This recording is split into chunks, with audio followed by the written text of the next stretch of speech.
You know, if you like money, oof, well, I know I like money, and that means that I don't like Ripple, because I like to understand how stuff works, and Ripple makes 0 sense. If you have been on the internet in the last week, you've probably heard of Ripple, also known as XRP. You might be wondering, is this the new thing? Is Ripple gonna beat Bitcoin as Ripple the way that I can make a bunch of money? Well, in this episode of Internet Money, I'm gonna talk about my perspective as someone who has dealt with and done business with banks, that's like Ripple's critical dependency. So if you wanna understand Ripple, you gotta understand banks. Disclaimer, this is not financial advice. I am not your financial advisor. Here's the problem with most of the information coming out about Ripple. Most of what we're hearing is coming from people who either work for Ripple or are optimistic speculators. Now, the reason that this is a problem is because these folks generally have little to no experience making deals with banks. I happen to have run a US Bitcoin exchange, and we had to literally make deals with banks to operate. And so I'm going to share that perspective, the perspective of actually being in the sausage factory of making deals with banks, which, by the way, is a horrible, horrible business because banks are terrified of everything. So what we're not going to talk about in this video is what you can find everywhere else online about Ripple. We're not going to talk about how it's centralized. We're not going to talk about how the leadership has left, both the CEO of the Ripple company and the technical founder of the XRP coin. Instead, what we're going to talk about is my unique perspective, having worked with banks and understanding the psychology of the people who make the deals at banks. So one of Ripple's main value propositions is that they're a big, valuable, important solution for banks. Well, here is where that falls apart. Let me tell you a story about working with banks. There have been very few internet money companies that have been funded by Google Ventures. Ripple was one, and my old company, Buttercoin, was another one.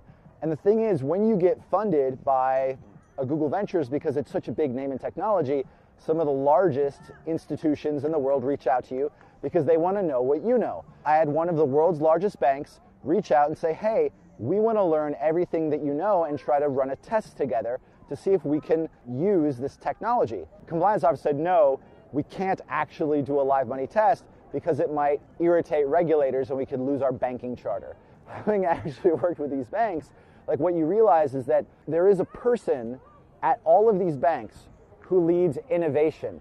And what this means is that it's in their job description that they must investigate working with new technologies. And so what that means is when someone says like, okay, this bank has signed up to work with an internet money company, what they're really doing is the head of innovation is just checking a box at a bank.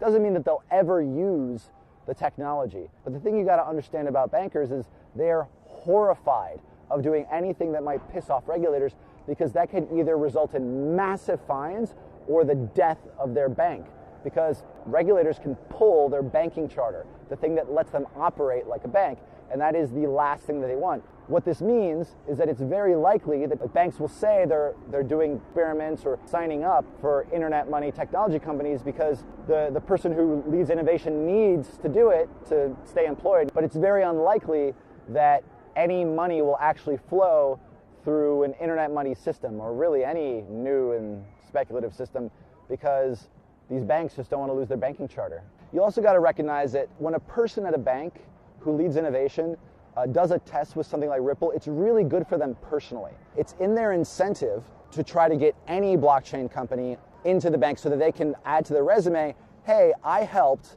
this bank get savvy about blockchain, because now they're suddenly worth so much more. If you're a developer who has worked on a blockchain project, you're instantly worth more. Blockchain is very in right now, it's very popular, and people are desperate to hire competent, experienced people. It's sort of like that tea company, Long Island Tea, I think it was called. What they did is they changed their name to Long Blockchain, and their value skyrocketed. So real talk, ask yourself the question, when someone says that a bank is using Ripple, are they really using it, or are they just doing a little resume building? Is this really just the bank doing their part to demonstrate that they are trying to stay relevant, or is Ripple solving a real hair on fire problem? And it certainly does not look like they're solving a real hair on fire problem. Okay, so look, I really get it. You know, maybe you came across Ripple and you think like, this could be my ticket to like financial freedom. This could be my ticket to not being poor, because being poor sucks. Believe me, I get it. I grew up poor. It's so fucking stressful not having enough money. But here's the thing, you know, no matter what the hype says about Ripple, if you understand how banks work, which I've had the luck of experiencing, then what you realize is like, it just doesn't look like Ripple makes any sense at all. If we're value investors, then Ripple makes no sense, run like hell. I don't personally know any sophisticated investors. I don't know anybody who owns Ripple that is like thoughtful about the space. In my mind, the people who own Ripple are either the people who like got in early, work for Ripple, or like are less educated investors that are getting taken advantage of by people who are pumping up the price. So there are going to be a lot of people who don't care if a technology makes sense, and as long as they recognize that they're just gambling and there's a very teeny tiny itty bitty chance that this will work. I mean, it's really small. It's almost impossible that Ripple will still be alive in 10 years. Doesn't mean it won't be, but the chance is very small, and the people who are gambling on that are very likely going to lose their money. You know, if you like money, oof, well, I know I like money, and that means that I don't like Ripple, because I like to understand how stuff works, and Ripple makes zero sense. It solves no real problems. It has no market that's willing to adopt it outside of like lip service. You're like, I don't get it. Doesn't mean I'm right. I'm human. I make mistakes. But Ripple makes zero sense to me. So, you know, there's been some speculation that Coinbase might be adding Ripple, which actually, from Coinbase's perspective, makes a ton of sense. Every new coin that an exchange, especially in the US, adds to the exchange, it costs a lot. Somewhere north of $1 million in regulatory costs. They need to add staff to the bank to review transactions, pay for additional people to help the banks get ready for audits. There's what's called KYC, or Know Your Customer, and OFAC, Office of Foreign Asset Control, checks that need to be done. This is all really expensive, right? So the nice thing about Ripple for Coinbase is that because it's basically just a database, like all the transactions are reversible, everything can be frozen. Like from a regulatory perspective, it would make sense that Coinbase might add something like Ripple to its list, because it should, in theory, be cheaper than adding something like Monero, where there's no control, nothing's reversible. You can't even see how much Monero is in people's addresses. There is a Coinbase effect, and if something gets listed on Coinbase, especially if it's quote unquote cheaper than everything else out there, the price could, you know, in the short term just explode astronomically. But man, it's straight up gambling, and there's no reason that it would hold its value long term outside of people pumping up the value.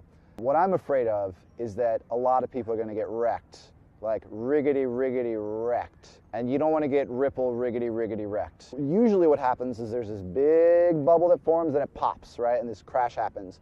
It is possible, although very unlikely, that a bubble could keep growing way longer than it would make sense for it to grow. But usually pops happen. And when they happen, you know, the bigger the bubble, the more dramatic the fall when the pop happens.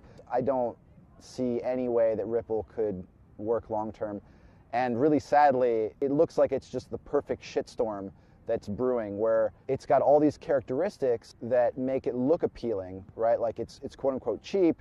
It's got all these buzzwords attached to it, like Google Ventures, like Chris Larson, who started Prosper and another successful company before that. But like when you really go behind the curtain and you look at how the sausage is made, it just makes no sense. And so it's very likely going to pop at some point. It may be years before it pops, but when it pops, it's very likely going to like just destroy a lot of people's hopes and dreams. And I hope that no one puts more money into this stuff than they can afford to lose, because as risky as most internet money is, well, Ripple just looks really extra dangerous. So yeah, to my brother, beware, run like hell. All of this is just based on my own experience. I'm obviously biased. There's like implicit biases I'm not even aware of, and there's also explicit biases, which I have tried to set aside for this video. But here's the thing, you know, a couple of years ago, I raised $2.5 million to run a US Bitcoin exchange. I interacted with regulators. I literally had to make deals with banks. I worked with some of the largest banks in the world. I've conducted tests with banks. It is an absolute nightmare to deal with banks, and they are very reluctant to do anything that could jeopardize their banking charter. And at the same time, like, honestly, guys, like for real, there's no reason to use it. If you think about it from a bank's perspective, it's basically a central database. The token makes no sense. Even if banks did use it, which I don't think they're going to, they don't need Ripple. You know, the one thing that Ripple is good for is, you know, if the pop does happen, and I'm sorry to anybody who loses their money in Ripple if the pop happens, which I think it will. But if that does happen, you know, a generation of people will be able to look at their friends, maybe their parents, and be like, wow, these people got riggedy Ripple wrecked. Now we know to avoid that, because it's a pattern, right? Where you get all these buzzwords and you get this cheap coin, and it just, you know, and maybe it gets listed on something like Coinbase, and it makes this perfect storm of speculative short-term value that then pops and just destroys people's lives. So proceed with caution. Don't trust anyone, not even me. And I'm sorry that I'm a little bit like, I might be coming across as like sad, because I am, because I suspect that people's lives are going to get ruined, and that really bums me out. So please don't be one of these people whose lives gets ruined. Anyway, I hope you guys have a great day, and you know, let's do a little experiment. If you do know people who are long-term believers in Ripple, and you know, they've been in it for a long time, they haven't just like gotten in on the hype train, I would love to be wrong. I love it when people politely disagree with me. Share this video with them, comment below politely on how I'm wrong, teach me something. I wish you all the best of luck. Happy New Year, by the way.